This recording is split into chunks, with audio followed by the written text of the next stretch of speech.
అంటే నేను రెబలే sir. Correct. అంటే అంటే సినిమాల్లో మీరు ఇలా సాఫ్ట్ కైండ్ ఆఫ్ ఇమేజ్ ఉన్న రోల్స్ పర్టికులర్ గా అంటే మీరు ప్రీవియస్ ఫిల్మ్ శబరిలో కూడా కొంచెం ఆ కైండ్ ఆఫ్ రోల్ ఇచ్చేస్తుంది. సో పర్టికులర్ గా అలాంటి పిక్ చేసుకోవడానికి మెయిన్ అండ్ నన్ను సాఫ్ట్ గా చూపిస్తే బాగుంటుంది సార్. బికాస్ ప్రతిసారి నన్ను వచ్చి మీరు వస్తారు, కొడతారు, జుచ్చుతారు, పొడుస్తారు, ఇలానే వస్తుంది రోల్ లోని. సో మేమే అట్లా తయారు చేసుకుని లైట్ గా నేను కూడా ఇలాంటి కూడా చేయొచ్చు, కామెడీ కూడా చేయొచ్చు. This is the I think this was for me as an actor. For me it was a little bit change over. అంటే మనం తెలుగు ప్రజలు కూడా ఇలాంటి ఒక డిఫరెన్సియేషన్, ఒక డిఫరెంట్ క్యారెక్టర్ గా నేను చెయ్యొచ్చును. కానీ అందుకే నేను అది ఈ పిక్ చేశాను. And the characterization beautiful characterization. But దాంట్లో కూడా మీరు క్లైమాక్స్ చూసారు మీరు. So there is a strong point of view here. I'm very very like చాలా మంది డిఫరెంట్ విషయం చెప్తారు, బట్ నేనైతే చాలా స్టబర్న్. నేనేం చేసినా అదే చేస్తాను, అది ఎవరైనా కానీ. So that is my always been me. Like చాలా మంది ఐ టేక్ అడ్వైస్, నాకు ఏది అనిపిస్తుందో అందరూ చెప్తారు అడ్వైస్, నేనేం తీసుకోలేదని కాను. బట్ నాకైతే ఒక విజన్ ఉంది, నాకైతే ఒక థాట్ ప్రాసెస్ ఉంటుంది. సో ఆ థాట్ ప్రాసెస్ నాకు తెలుసు. And I now again I'm saying I still stick by the story and I still stick by what I have done. నేను చేసిందే కరెక్ట్. వరలక్ష్మి గారు, Yes. So first of all congratulation ma'am. Thank you అండి. So అంటే basic గా వరలక్ష్మి గారు direction అనగానే ఎలా ఉంటుందో అనుకున్నాం, కానీ చాలా బాగా చేశారు, చాలా బాగా డీల్ చేశారు. అంటే మూవీ మొత్తంలో కూడా మీరు ఎక్కడ కాంప్రమైజ్ అవ్వలేదు అనిపించింది. ఎందుకంటే మిగతా సీన్లు కాకుండా అంటే పర్టికులర్ గా సో బేసిక్ గా కొన్ని పెద్ద సినిమాలకి సెట్ లో బాగా చేస్తారు, అండ్ క్రౌడ్ లో తీయాల్సిన సీన్లు కూడా గ్రీన్ మ్యాట్ వేసి తీసేస్తారు. మీరు ఆ చార్మినార్ సీన్ ఏమైతే ఉందో అది చాలా రియల్ గా చాలా బాగా చేశారు. ఐ మీన్ అదే అందుకే అడుగుతున్నాను. బట్ పర్టికులర్ గా ఆ సీన్ గురించి చెప్పాలంటే, ఎందుకంటే చాలా లాస్ట్ సీన్ చాలా షూటింగ్ చేసేటప్పటికి అవును చాలా క్రౌడ్ ఉన్నారు. సో కెమెరా ఎలా హ్యాండిల్ చేశారు, మీరు ఎలాగా, ఎవరు గుర్తుపట్టలేదా, ఏమి ఇబ్బంది అవ్వలేదా ఏంటి దాని గురించి? వాళ్ళు గుర్తుపెట్టక ముందు నేను వెళ్ళిపోయాను. క్యారెక్టర్ కూడా వచ్చి కిందనే చూసుకొని వెళ్తుంది కదా. సో ఆ క్యారెక్టర్ అయితే తొందరగా that is last. I remember that was last shot of the film. దాంతో ప్యాకప్ అయింది cinema. That was last, because Charminar last గా వెళ్తామని చెప్పేసి, బికాస్ మీకు తెలుసు అక్కడ క్రౌడ్ ఎలా ఉంటుందని. సో దాన్ని జగజగ కింద తొందరగా ఆపోజిట్ సైడ్ లెఫ్ట్ అన్ని చోట్ల తీసి తొందరగా వెళ్ళేసాను దానికి. బట్ అంటే ఆ షూట్ కి వెళ్ళే ముందు ఏమన్నా అనుకున్నారా, అంటే ఏమైనా ప్రాబ్లమ్స్ వస్తాయేమో సెట్ తీసి? Yeah. So problems, I don't think we were prepared for everything. We took permissions, all that we took, and then we went. But I wanted that natural గా ఒకటి జరుగుతుంది కదా, ఒక ఇది కాకుండా CG లో చేసి కింద ఒక natural గా ఒక జరుగుతుంది. So I wanted that real feel. అందుకే లైక్ అంటే కోర్ట్ సీన్ లో కూడా ఒక 6 to 7 minutes 7 minutes 42 seconds yeah short ఒకటి, అది కూడా చాలా బాగా వచ్చింది. సో దాని గురించి ఏమన్నా? That scene was very Vamshi garu ఏదో చెప్తున్నారు, టైం లేదు మీకు తొందరగా మాట్లాడడం, మీకు నెక్స్ట్ ఇవెంట్ వెళ్ళండి. తెలుసు వంశీ గారు, మీరు మైండ్ వైస్ పెట్టేసింది ఇక్కడ. చెప్పట్లేదా? మాట్లాడినా నేను? ఓకే మాట్లాడుతున్నా. ఓకే, ఆ సింగిల్ షాట్ సీన్ అయితే was very very interesting. Because ప్రతి యాక్టర్ దాంట్లో ప్రాక్టీస్ చేసి కరెక్ట్ గా చేయలేదంటే ఫస్ట్ నుంచి స్టార్ట్ చేయాలి. సో ఆ సీన్ అయితే 6 takes వెళ్ళింది నిజంగా చెప్పాలంటే. ఫస్ట్ టేక్స్ తర్వాత ఏమైంది, మన స్టడీ క్యామ్ ఆపరేటర్ బ్యాక్ వచ్చి లాక్ అయిపోయింది.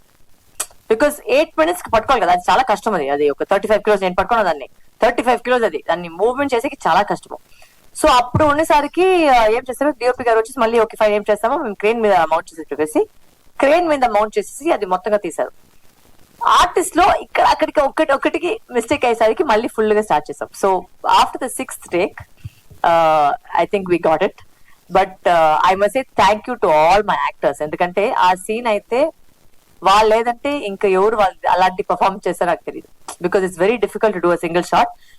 రిహర్సల్ చేయాలి, దానికి కరెక్ట్ గా టైమింగ్ పట్టుకోవాలి. ఏదైనా ఎక్కడ ల్యాక్ చేస్తే మళ్ళీ ఫస్ట్ నుంచి స్టార్ట్ చేయాలి. సో అలాంటి విషయాలు వాళ్ళు బాగా పెట్టుకొని నీట్ గా నాకు చేసి ఇచ్చేసారు. దానికి చాలా థ్యాంక్స్ మేడం. అంటే డైలాగ్స్ కూడా చాలా బాగా అంటే హార్ట్ టచింగ్ గా అనిపించాయి.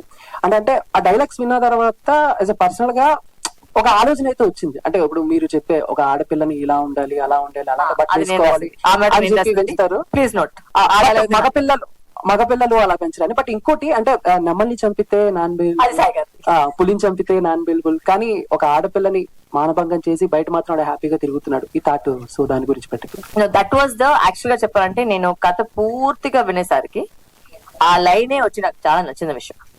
అది నిజమే చెప్తాను. ఆ లైన్ వల్లనే నాకు చాలా ఒకలాగా నా లోపల ఉన్న ఒక ఆడదికి ఒక ట్రిగర్ అయింది. సో బట్ ఆ లైన్ మాత్రం పెట్టుకొని మేము సినిమా చేయలేము. We need a whole script. We need a proper first half. We need a proper second half. We need to, change everything a bit because ఆ వర్జన్ లో అయితే చాలా మెలో డ్రామాటిక్ గా ఉండింది. అండ్ ఈ మధ్య కాలంలో వచ్చేసి thanks to OTT platforms, Korean cinemas, ఏదైనా కొంచెం లాగ్ వస్తే అయ్యయ్యా ఏంటిది ఫార్వర్డ్ చేస్తామని వచ్చేస్తారు. సో అది చేయకుండా ఒక గ్రిప్పింగ్ గా వెళ్ళాలంటే ఇలాంటి ట్విస్ట్ అండ్ టర్న్స్ అవసరం. ప్లస్ దాంతో ఒక మంచి మెసేజ్ తో వెళ్తారు బయట. That was my goal. Thank you ma'am. Thank you so much. Thank you. Varalakshmi ma'am, yes, first of all congratulation, Thank you, చాలా Ravi. బాగుంది సినిమా. Thank you. సో ఈ ప్రొడక్షన్ లో మళ్ళీ నెక్స్ట్ ఇంకా ఏమన్నా ఫిలిమ్స్ రాబోతున్నాయా? సో దీనికి ఫీలింగ్స్ అయిపోతే నేను నెక్స్ట్ ఫీలింగ్స్ కి వెళ్ళిపోతాను. దీనికి వచ్చి అందరూ వస్తున్నారు అండ్ ఇంకా రావాలని కోరుకుంటాను. బికాస్ మంచి ఇప్పుడే చెప్పినట్టు ఒక మంచి మెసేజ్ అది ఆడియన్స్ కి వెళ్ళాలి. ఎంతమంది చూసినా అంతమంది మనకి అది డబ్బులు చేసే గురించి కాదు, బట్ నాకేంటంటే ఆ మెసేజ్ పోయి వెళ్ళాలి. అది నాకు చాలా, బికాస్ నేనైతే చాలా సార్కి చాలా సిచ్యువేషన్స్ వచ్చి చాలా మాట్లాడాను. ఎందుకంటే మనకు ఒక వాయిస్ ఉంది. వాయిస్ ఉన్నప్పటికీ you should sometimes there in a place of power, జనాలు వింటారు. సో అది నేను వాళ్ళ కోసం మాట్లాడాను. అంటే నాకు చాలా ఈజీ అండి, నిజంగా చెప్పాలంటే చాలా ఈజీ. ఇలాంటి ఒక టాపిక్ తీసుకోవడమే వచ్చేసి అవసరం లేదు. నేను వేరే ఏదైనా తీసుకుని వెళ్ళొచ్చు. నేను ఒక మంచి ఒక లవ్ స్టోరీనో లేకపోతే ఒక మంచి యాక్షన్ కథనో ఏదో ఒక తీసుకుని వెళ్ళొచ్చు. బట్ ఇలాంటి టాపిక్ నేను తీసింది వచ్చి నా ప్రకారం it's my duty to society, duty to women, why I took this film and why I decided to do it. It's not about the success or failure of the film. That is not the point. The point of the film is to reach out to everybody. అదే నా thought process. అదొకే నేను చేశాను. So ఈ cinema చూసిన తర్వాత దానికి producer గా ఇది వచ్చేసింది. ఓకే, ఈ సినిమా చూసిన తర్వాత అంటే అమ్మాయిలందరికీ ఏ టైప్ ఆఫ్ మెసేజ్ ఇద్దాం అనుకుంటున్నారు after watching this film? After watching this film automatic గా మీకు మెసేజ్ వచ్చేస్తుంది. రాలేదంటే అప్పుడు నా డైరెక్టర్ గా నేను ఏదో తేడా చేశాను. సో ఐ థింక్ సినిమా చూసిన వెంటనే వచ్చేసి అందరికి అర్థమైపోతుంది. I'm not train to promote certain elements of the thing, but ఏంటంటే ఆడవాళ్ళు స్ట్రాంగ్ గా ఉండాలి. మేము ఏంటంటే ఏదైనా తప్పు జరిగితే వెంటనే వచ్చి మేము షైగా వెళ్ళేసి మేము తప్పు చేసినట్టు మేము ఫీల్ అవ్వకూడదు. చుట్టూచ్చిన వాళ్ళు కూడా, సొసైటీ సమాజంలో ఉన్న వాళ్ళు కూడా ఆడవాళ్ళని వచ్చి మేము తప్పుగా చూడకూడదు. ఎవడు చేసాడో వాడిని వచ్చి తప్పు చూపించాలి, వాడిని షేమ్ చేయాలి, వాడికి పనిష్మెంట్ రావాలి. సో అదే నేను చెప్పే విషయం. ఆడవాళ్ళు వచ్చి మేమేం తప్పు చేయలేదు. The idea of the whole film is that when something happens to అయ్యో అయిపోయింది షు, అయ్యో మాట్లాడింది ఎందుకు షూ ఉండాలి? మేమే తప్పు చేసాము. మేము మామూలుగా మన పని చూసుకుంటే ఎవరో పెద్దవాళ్ళు వచ్చేసి మనం ఇలా చేస్తే వాడి మీద సొసైటీ రేజ్ అవ్వాలి, మన మీద కాదు. అదే నేను ప్రతి ఆడవాళ్ళు చెప్పేది. స్పీకప్ అనేది మేము ఏం తప్పు చేయలేదు. And we don't speak up. పక్కింటి వాళ్ళు వచ్చి ఎవరో వచ్చి మాట్లాడలేదు. ఆ నలుగురు ఉంటారు కదా, ఆ నలుగురు ఏం చెప్తారు, ఆ నలుగురు ఏం మాట్లాడతారు, ఆ నలుగురు అయితే మొత్తం వేస్ట్. ఆ నలుగురు వల్ల ఏ పని జరిగేది కాదు. ఓకేనా? ఫస్ట్ అది అర్థం చేసుకోండి. ఎవరు ఆ నలుగురు కూడా తెలియదు, బట్ ఆ నలుగురు కోసం మేము మొత్తం ప్రాణాలని మేము వచ్చి ఇచ్చేస్తాము. So that please change, screw the నలుగురు, okay, and live for yourself. That is what I will say to everybody, ప్రతి ఆడవాళ్ళకి. అంటే ఈ టైప్ ఆఫ్ కేసు అనేది ఎక్కడైనా జరిగిందా, ఇన్సిడెంట్ లాంటిది ఇట్లాంటిది? ఆర్ఎల్స్ అంటే లేకపోతే పర్టికులర్ గా అంటే మీరు ఈ రోజు పుట్టారా? అట్లా అని కాదు, లేదు కదా. అంటే ఇలాంటి క్వశ్చన్ అడిగితే ఇప్పుడు వరలక్ష్మి గారు, సో తమిళ్లో ఎప్పుడు రిలీజ్ అయిపోతున్నారు? ప్లానింగ్ అండి. నా గొంతు కొద్దిపోయింది, డబ్బింగ్ చేయాలి.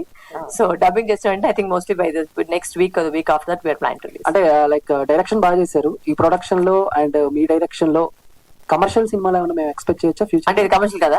ఓకే, ఇది చాలా సెన్సిటివ్ టాపిక్, దాన్ని కొంచెం కమర్షియల్ తీసుకెళ్ళారు. సెన్సిటివ్ టాపిక్ కూడా కమర్షియల్ గా చేసాము. అదే ఇంకా నెక్స్ట్ ఇంకా ఏమన్నా కమర్షియల్ గా ఇంకేం ప్లాన్ చేస్తున్నారు ఏంటి? ఫస్ట్ దీని గురించి మాట్లాడతాం, నెక్స్ట్ దాని తర్వాత వెళ్తాం. Thank you ma'am. వరలక్ష్మి గారు, ఎస్ డార్లింగ్. యా మూవీ చాలా తర్వాత ఒక లేడీస్ ఒక వాయిస్ వచ్చింది, చెప్పండి.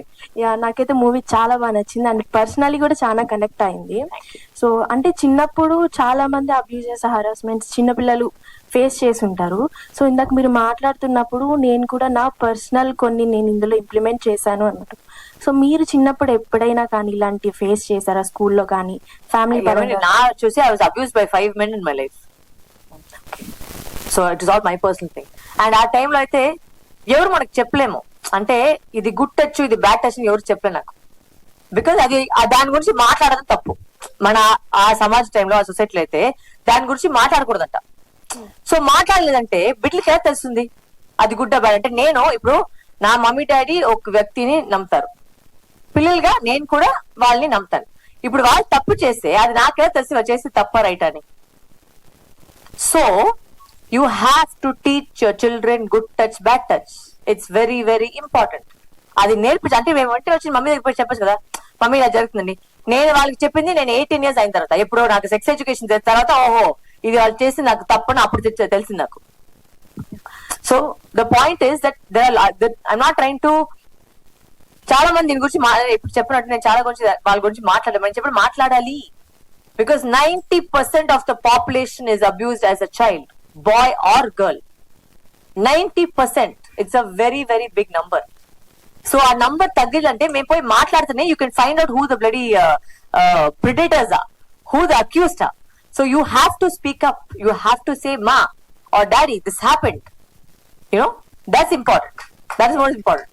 సో అంటే ఈ మూవీని ఒక లేడీ డైరెక్ట్ చేసింది కాబట్టి మొత్తం లేడీ పర్స్పెక్టివ్ లోనే చూపించారు అని చెప్పి అంటున్నారు.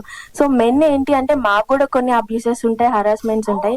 సో అవి ఎందుకు చూపించలేదు? ఎప్పుడు లేడీ డైరెక్షన్ లో లేడీ మేల్ డైరెక్టర్స్ అడగండి, ఎందుకు మేల్ డైరెక్టర్స్ ఓన్లీ యాక్షన్ చూపిస్తారు? చేయమండి చాలా టాపిక్. నేను థ్యాంక్ యూ. ఫీమేల్ డైరెక్టర్స్ ఎందుకంటే నేను చేస్తే నాకేం తెలుస్తుందో నేను చేశాను, మిగులుతో ఎందుకు చేయాలంటే వాళ్ళే మీరు అడగాలి, నన్ను కాదు. ప్రతి మేల్ యాక్టర్ కి ఇక్కడ స్టేజ్ వచ్చినప్పుడు అడగండి, సార్ ఎందుకు సార్ మీ టాపిక్ చేయలేదు అని అడగండి. ఓకేనా? ఇది నోట్ చేసుకోండి, ఈ పాయింట్.